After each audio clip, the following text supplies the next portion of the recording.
ಮನೇಲಿ 1 ಕಪ್ಗಿಂತ ಸ್ವಲ್ಪ ಕಡಿಮೆ ಇದೆ. 1 ಕಪ್ಗಿಂತ ಮೂಂಗ್ ದಾಲ್ನ ತೊಗೊಂಡಿದ್ದೀನಿ. ಸೊ ಇದನ್ನು ಫ್ರೈ ಮಾಡಿಕೊಂಡ್ರೆ ಪೊಂಗಲ್ ತುಂಬ ಚೆನ್ನಾಗಿರುತ್ತೆ. ಅದಕ್ಕೇ ಕಮ್ಮಿ ಉರಿ ಇಟ್ಕೊಂಡು ಫ್ರೈ ಮಾಡ್ಕೊಳ್ಳೋಣ. ತುಂಬ ಕಮ್ಮಿ ಉರಿಯಲ್ಲಿ ಫ್ರೈ ಮಾಡ್ಕೊಳ್ಬೇಕು. ಈ ರೀತಿ ಮಿಕ್ಸ್ ಮಾಡ್ಕೊಳ್ತಾನೆ ಇರಿ, ಏನಾದರೆ ಫುಲ್ ಬ್ಲ್ಯಾಕ್ ಆಗಿ ಸೀದೋಗುತ್ತೆ. ಅದಕ್ಕೋಸ್ಕರ ಕಮ್ಮಿ ಉರಿಯಲ್ಲಿ ಇಟ್ಕೊಂಡು ಫ್ರೈ ಮಾಡ್ಕೋಬೇಕು. ಒಂದು 2 ಮಿನಿಟ್ಸ್ ಮಾಡಿಕೊಂಡ್ರೆ ಸಾಕು. ಕೆಲವೊಬ್ಬರು ಹುರ್ಕೊಂಡಿರೋನು ಮಾಡ್ತಾರೆ, ಬಟ್ ನನಗೆ ಹುರ್ಕೊಂಡು ಮಾಡೋದ್ರಿಂದ ಟೇಸ್ಟ್ ಸ್ವಲ್ಪ ಎನ್ಹಾನ್ಸ್ ಆಗುತ್ತೆ ಅಂತ ನನ್ನ ಅನಿಸಿಕೆ. ಸೊ ನಾನು ಯಾವಾಗೂ ಇದೇ ರೀತಿ ಟ್ರೈ ಮಾಡೋದು. ನೀವು ಒಂದ್ಸತಿ ಮಾಡಿ ನೋಡಿ. ಈ ರೀತಿ ಇಷ್ಟ ಆದರೆ ಸಾಕು. ನಿಮಗೆ ಸ್ಮೆಲ್ ಬರೋದಕ್ಕೆ ಸ್ಟಾರ್ಟ್ ಆಗುತ್ತೆ, ಆಗ ನೀವು ಆಫ್ ಮಾಡ್ಕೊಳ್ಳಿ ಫ್ಲೇಮ್ನ. 1 ಕಪ್ಪಷ್ಟು ಅಕ್ಕಿನ ತೊಗೊಂಡಿದ್ದೀನಿ.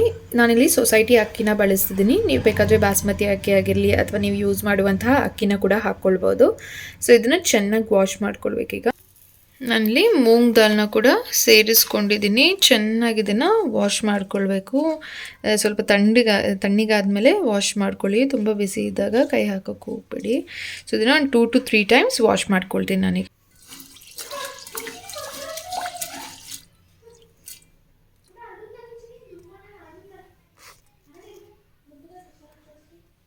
ಒಂದು 6 ಗ್ಲಾಸಷ್ಟು ನೀರನ್ನ ಆ್ಯಡ್ ಮಾಡ್ಕೊಳ್ತಿದ್ದೀನಿ. ಇದಕ್ಕೆ ಸ್ವಲ್ಪ ಅರಿಶಿನ ಮತ್ತು ಉಪ್ಪನ್ನ ಸೇರಿಸ್ಕೊಳ್ಳೋಣ. 1 ಟೇಬಲ್ ಸ್ಪೂನಷ್ಟು ಉಪ್ಪನ್ನು ಸೇರಿಸ್ಕೊಂಡಿದ್ದೀನಿ. ಅರಿಶಿನ ಒಂದು ಚಿಟಿಕೆ ಅಷ್ಟು ಹಾಕ್ಕೊಳ್ಳಿ. ಇದಕ್ಕೆ ತುಪ್ಪ ಹಾಕ್ಕೊಳ್ತೀನಿ. 1 ಸ್ಪೂನಷ್ಟು ತುಪ್ಪನ ಸೇರಿಸ್ಕೊಂಡಿದ್ದೀನಿ ನಾನು. ಒಂದ್ಸತಿ ಮಿಕ್ಸ್ ಮಾಡಿಕೊಂಡು ಲಿಡ್ ಕ್ಲೋಸ್ ಮಾಡಿ 2 ವಿಸಿಲ್ ಕೂಗಿಸ್ಕೊಳ್ಳೋಣ.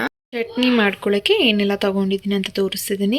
ಅಲ್ಲಿ ಒಂದು ಅರ್ಧ ಕಪ್ಪಷ್ಟು ಕೊಬ್ಬರಿ ತೊಗೊಂಡಿದ್ದೀನಿ.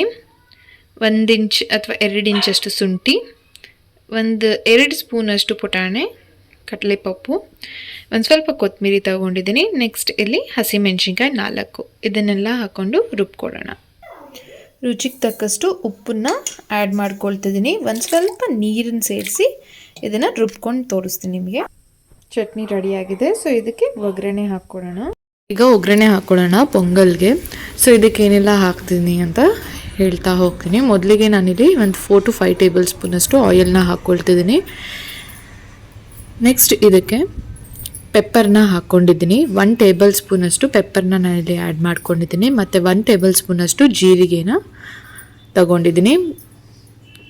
ಶುಂಠಿ ಜಜ್ಕೊಂಡು ಹಾಕ್ಕೊಂಡಿದ್ದೀನಿ. ಒಂದು 3 ಇಂಚಷ್ಟು ಶುಂಠಿನ ಜಜ್ಜಿ ಹಾಕ್ಕೊಂಡಿದ್ದೀನಿ. ಹಸಿಮೆಣ್ಸಿನ್ಕಾಯಿ ಒಂದು 4 ಈ ರೀತಿ ಉದ್ದುದ್ದ ಕಟ್ ಮಾಡ್ಕೊಂಡು ಹಾಕ್ಕೊಂಡಿದ್ದೀನಿ. 1 ಮೆಣಸಿನ್ಕಾಯಿ 2. ನೆಕ್ಸ್ಟ್ ಇದಕ್ಕೆ ತುಪ್ಪ ಸೇರಿಸ್ಕೊಳ್ತಿದ್ದೀನಿ. 2 ಟೇಬಲ್ ಸ್ಪೂನಷ್ಟು ತುಪ್ಪನ ಆ್ಯಡ್ ಮಾಡಿಕೊಂಡು ಕಮ್ಮಿ ಉರಿಯಲ್ಲೇ ಇದನ್ನು ನೀವು ಫ್ರೈ ಮಾಡ್ಕೊಳ್ಬೇಕಾಗತ್ತೆ. 2 ಮಿನಿಟ್ಸ್ ಮಾಡಿಕೊಂಡ್ರೆ ಸಾಕು. ಸೊ ರೆಡಿ ಆಯಿತು. ಅದು ಪೊಂಗಲಿಗೆ ಮಿಕ್ಸ್ ಮಾಡ್ಕೊಳ್ಳೋಣ. ನೆಕ್ಸ್ಟ್ ಇದು ಚಟ್ನಿಗೆ ಒಗ್ಗರಣೆ ಹಾಕ್ಕೊಳ್ತಿದ್ದೀನಿ. ಒಂದು ಪ್ಯಾನಲ್ಲಿ 1 ಟೇಬಲ್ ಸ್ಪೂನಷ್ಟು ಆಯಿಲ್ಲು, ಒಂದು ಸ್ವಲ್ಪ ಮಸ್ಟರ್ಡ್ ಸೀಡ್ಸು, ಒಂದು ಸ್ವಲ್ಪ ಜೀರಿಗೆ, ಉದ್ದಿನಬೇಳೆ ಒಂದು ಸ್ವಲ್ಪ ಹಾಕ್ಕೊಂಡು ಈ ರೀತಿ ಮಿಕ್ಸ್ ಮಾಡ್ಕೊಳ್ಳೋಣ. ಸೊ ನೆಕ್ಸ್ಟ್ ಅದಕ್ಕೆ ಚಿಲ್ಲಿ ಹಾಕ್ಕೊಳ್ತಿದ್ದೀನಿ. ರೆಡ್ ಚಿಲ್ಲಿನ ಯೂಸ್ ಮಾಡ್ತಿದ್ದೀನಿ ನಾನಿಲ್ಲಿ. ಸೊ ನೆಕ್ಸ್ಟ್ ಇದಕ್ಕೆ ನಾವು ಮಾಡಿರುವಂತಹ ಚಟ್ನಿನ ಆ್ಯಡ್ ಮಾಡಿಕೊಂಡ್ರೆ ಚಟ್ನಿ ರೆಡಿ ಆಗುತ್ತೆ. ತುಂಬ ಟೇಸ್ಟಿಯಾಗಿರುತ್ತೆ. ಒಂದ್ಸತಿ ಟ್ರೈ ಮಾಡಿ ನೋಡಿ. ಈ ರೀತಿ ಪೊಂಗಲಿಗೆಲ್ಲ ಅಥವಾ ಯಾವುದಾದ್ರೂ ರೈಸ್ ಐಟಮ್ಸ್ ಮಾಡಿಕೊಂಡ್ರೆ ಈ ರೀತಿ ಚಟ್ನಿ ಮಾಡ್ಕೊಳ್ಬೋದು. ಸೊ ಪೊಂಗಲ್ ನೋಡ್ತಿದ್ದೀರಾ ಅಲ್ವಾ, ರೆಡಿಯಾಗಿದೆ ರೈಸು. ಸೊ ಒಂದ್ಸತಿ ಈ ರೀತಿ ಮಿಕ್ಸ್ ಮಾಡ್ಕೊಳ್ಳೋಣ. ನಿಮಗೆ ಇನ್ನೂ ವಾಟರಿ ಟೈಪ್ ಬೇಕಂದರೆ ವಾಟರ್ನ ಮಿಕ್ಸ್ ಮಾಡ್ಕೊಳ್ಬೇಕಾಗತ್ತೆ. ಸೊ ಈಗ ನಾವಿಲ್ಲಿ ಏನು ಹಾಕ್ಕೊಂಡಿದ್ದೀವಿ ಒಗ್ಗರಣೆ, ಅದಕ್ಕೆ ಈ ರೈಸ್ನ ಮತ್ತು ಮೂಂಗ್ ದಾಲ್ ಏನು ಆ್ಯಡ್ ಮಾಡ್ಕೊಂಡಿದ್ದೀವಿ ಅದನ್ನು ಆ್ಯಡ್ ಮಾಡ್ಕೊಳ್ಳೋಣ. ನನಗೆ ವಾಟರ್ ಇನ್ನೂ ಸ್ವಲ್ಪ ಬೇಕು ಅನಿಸ್ತು. ಸೊ ನಾನಿಲ್ಲಿ ವಾಟರ್ನ ಹಾಕ್ಕೊಳ್ತಿದ್ದೀನಿ. ವಾಟರ್ನ ಹಾಕ್ಕೊಂಡು ಕಮ್ಮಿ ಉರಿಯಲ್ಲಿ ಒಂದು 2 ಮಿನಿಟ್ಸ್ ಈ ರೀತಿ ಮಿಕ್ಸ್ ಮಾಡಿಕೊಂಡ್ರೆ ರೆಡಿ ಆಗುತ್ತೆ.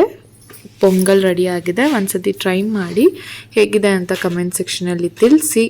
ಇನ್ನೂ ಯಾರೆಲ್ಲ ನನ್ನ ಚಾನಲ್ನ ಸಬ್ಸ್ಕ್ರೈಬ್ ಮಾಡ್ಕೊಂಡಿಲ್ಲ ದಯವಿಟ್ಟು ಸಬ್ಸ್ಕ್ರೈಬ್ ಮಾಡಿಕೊಂಡು ನೋಡಿ ಅಂತ ಹೇಳ್ತಾ ಈ ವಿಡಿಯೋನ ಇಲ್ಲೇ ಮುಗಿಸ್ತಿದ್ದೀನಿ. Thank you. Keep watching.